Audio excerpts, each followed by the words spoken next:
is a very nice Saturday morning, and so the last couple of videos I've been showing you guys some of my smaller snakes, so I kind of decided to take out some of the bigger ones, even though they're not massive or even really that big, but to me they're pretty big. This is so I've never owned big snakes before, and I've had all my snakes as babies for the past 5 years, so they're definitely growing big enough for me where it's getting interesting to hold, getting interesting to care for, and I'm super excited to watch them grow even bigger, and I'm excited for my Burmese and my green anacondas to get to be a very impressive size. But even with my boas, who I have out here,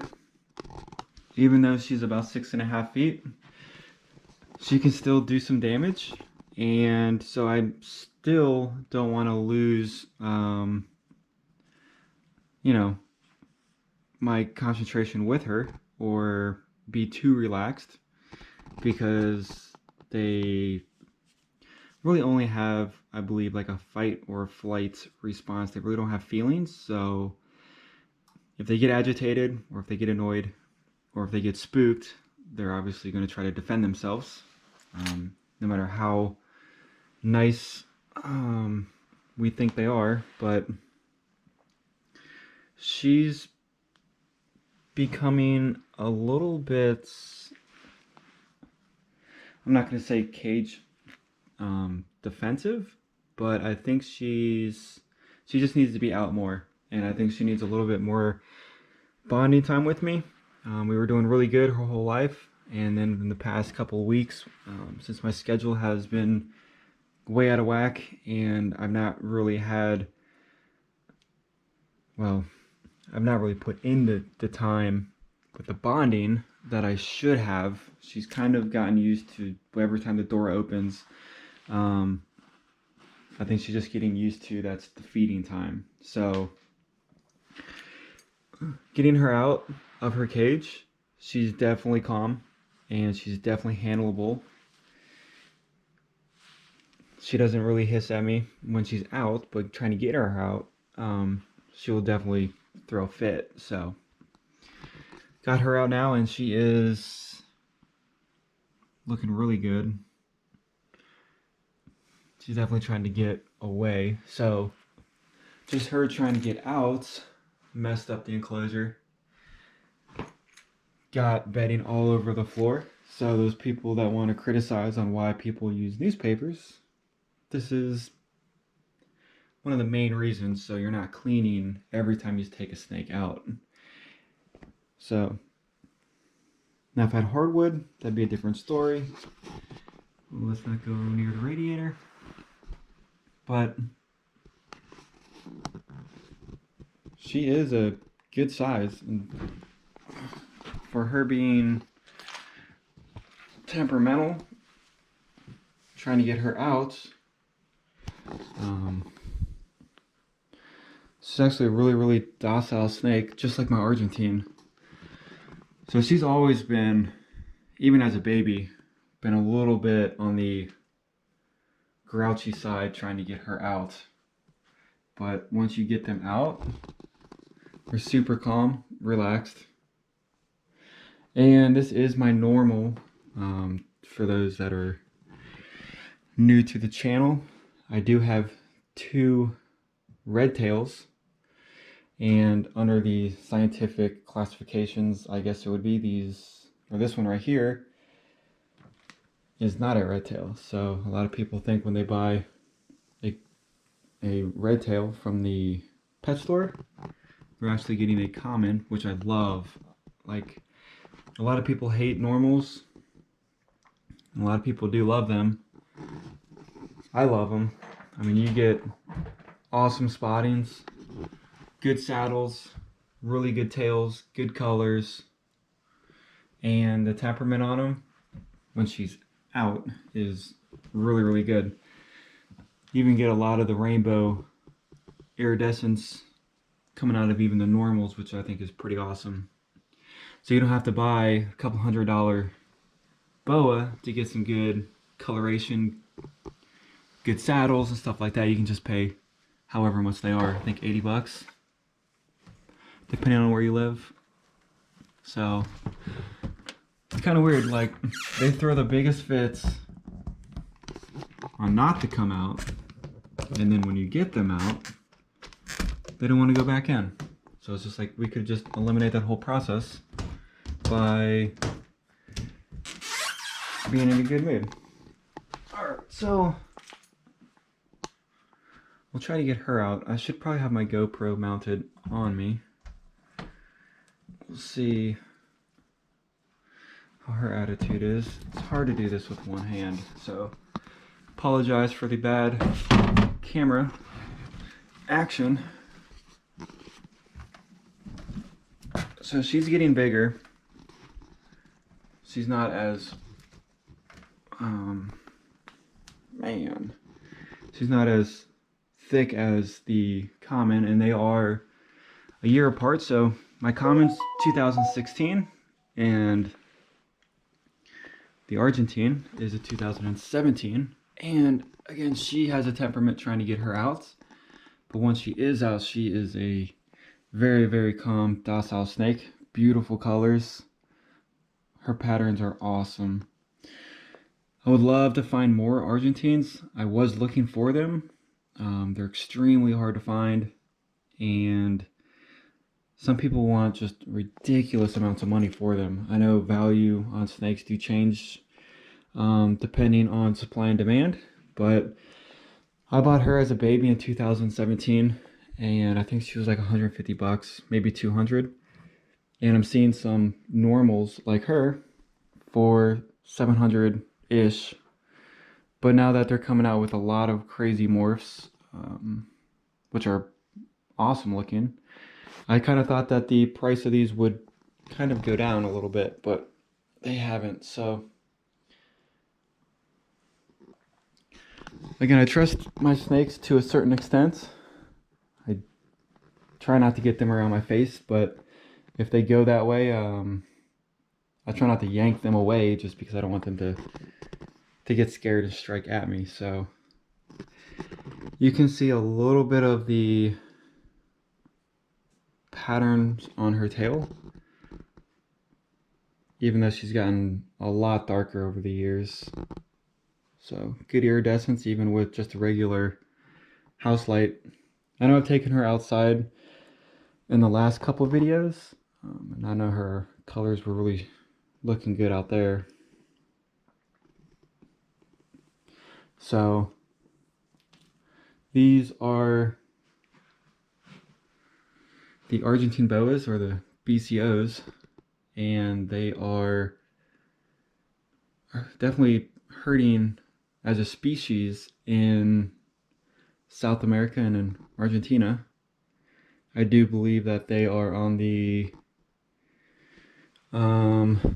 endangered species list, and I do believe they are illegal to import into the United States. So unfortunately, these may disappear forever in the wild, but luckily we have people that are breeding them to save the species. And another reason why they are probably going up in price, maybe there's not as many breeders as there was, but it's sad that any animal goes on the endangered species list, especially snakes. But it is good that there are laws in place right now that are trying to save them, and it is very kind of cool to own one, knowing that they are pretty rare, and there's just not a ton of them, so pretty neat. So my albino, who I thought would have shed out by now, has not. I'm not sure why. I know I had her out like 2 days ago, so I really don't want to mess around with her too much because she should be shitting out. Hopefully she does here very soon. So my other bigger snake is my ghost, who shed out just a couple of days ago, if not more, almost a week ago. She left me a nice little surprise. Gotta clean that up. But she is awesome. This is probably the, I would say, other than my babies, the friendliest snake and the snake that wants the most attention.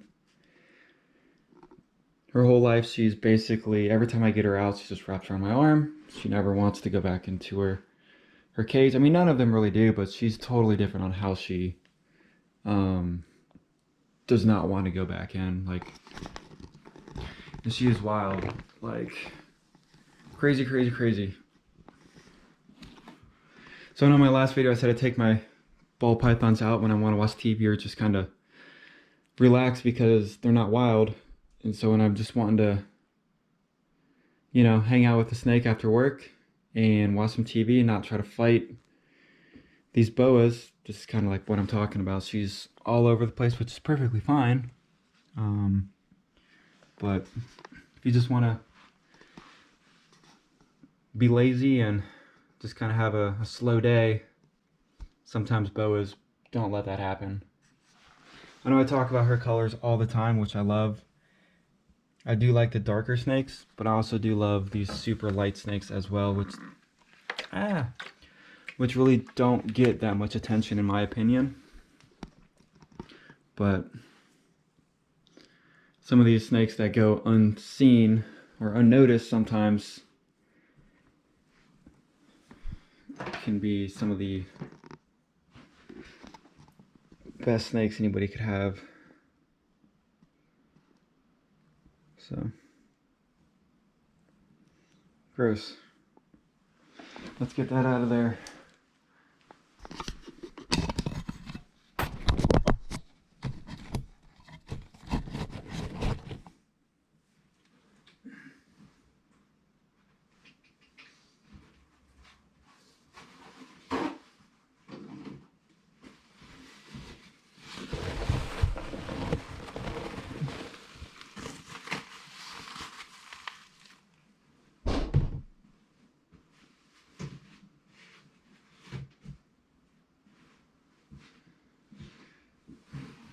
So these snakes are not huge by any means. I would consider them to be sub-adults. Going into soon could be breeder size. I do slow grow all of my snakes. They, you know, 2016, 2016, 2017. She's a 2017 as well, so you guys see the sizes on those. And I have a 2019, the green Anaconda Pop-Tart, which could be considered a big snake as of now, or bigger, because she is, I would say she's bigger than my ghost boa, and they're years apart, although I know I can't really compare the two because they, obviously, anacondas get massive. So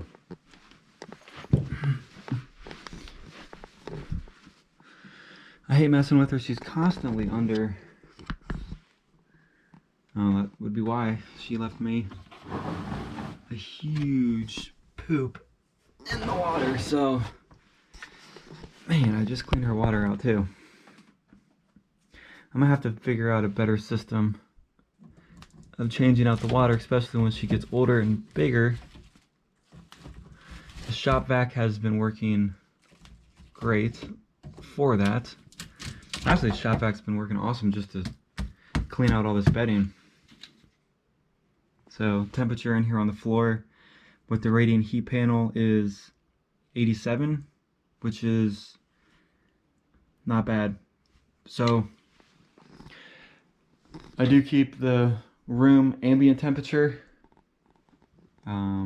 Normally it's around 84, 85, so I do have to consistently monitor now that we're getting into the summertime, where the room will heat up naturally from the sun. So I kind of just have to adjust from that. But actually anything under like low 90s is fine. I definitely don't want any of my snakes to see 95 and up for more than a day. So if they're like that for an hour or two, I don't think mid 90s would hurt them, but definitely long exposure would do some brain damage. So even though I trust Pop-Tart completely, waking a snake up or taking a snake out of being fully submerged in water or bedding, I always do take the precautions, because I don't want to get too relaxed with these snakes and something crazy happens and I'm not prepared for it. Even though Pop-Tart right here probably couldn't hurt me too bad. Definitely a bite, but when she gets older, she could definitely mess me up. So you can see her size on her. She's not thick-bodied yet, but she definitely has some really, really good size on her, like lengthwise, for being probably 15 months old. So I think I can throw her in the bigger snake group already. So she has been a wonderful, wonderful snake since I've owned her. And sorry that I got you out for like 10 seconds, but I think she's liking the enclosure. I know I've been getting some heat on the size on different social medias, but 8 feet by 2.5 is definitely perfect for her. So lots of room, and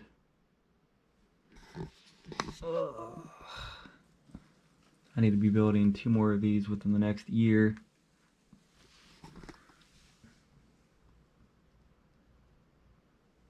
But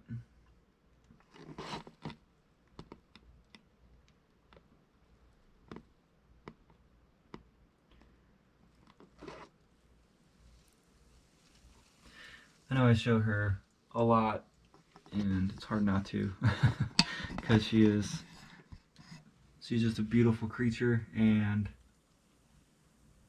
out of all my snakes, I'm just super happy that I can own them in the state of Ohio. I do need a permit for, I think it's 1 permit, and it holds like multiple snakes. So my $150 yearly permit with the state coming in, checking on the environment, checking on the room, checking on the cage, should be good for my 3 bigger snakes. But again, I won't need a permit until she's at the 12-foot mark. They don't even give out the permit until they're at 12 feet, which I think is kind of weird, because if you apply for it and they deny you, the state and the county knows you have it. Then what stops them from denying you and saying, we're just going to come and take your animal because we know you have it and we don't want you to have it? So, but can't complain too much. People in Florida, they can't even own these without some crazy license, if that's even possible right now. But that is it. I gotta go into work for a couple of hours. Then I gotta come home, check on the snakes, and see how everybody's doing. So hopefully everybody has an awesome weekend. I'll try to post up another video tomorrow, which will be Sunday. If not, hopefully on Monday. And try to get these videos out on a more consistent basis. If you guys want to see any content, let me know. I know I'm just kind of either doing feeding videos or just rambling about my snakes. So if that's entertaining to you guys, let me know. I know you guys would rather see the snakes than me, so just kind of post up in the comments if you guys want any more in-depth on a certain snake that I have, how I heat my room. I used to have heating pads. I can probably go over what I did use. I didn't have any issues with that. I just found a much easier way and a more cost-effective way on heating. If you guys want information on how I built the cage, anything, just let me know. Just trying to do some better content for you guys, or make things just a little bit more interesting. But with that, I will see you guys on the next video.